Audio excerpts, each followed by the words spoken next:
আজকে আমি রুই মাছ ডিব্বাতে করে কুকারে দিয়ে ভাপাবো।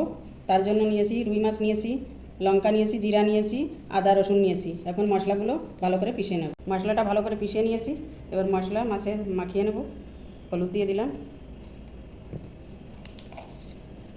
স্বাদ অনুসারে লবণ দিলাম, সরষের তেল দিয়ে দিলাম। মশলাটা দিয়ে ভালো করে মাখিয়ে নেব।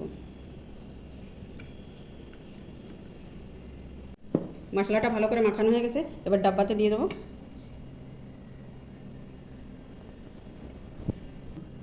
এবার ডাব্বাটা বন্ধ করে দেবো।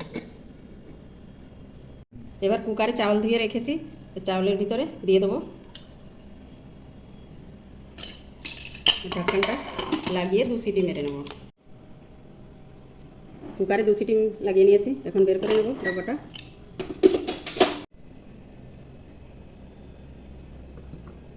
ডাব্বাতে মাছ ভাপা হয়ে গেছে।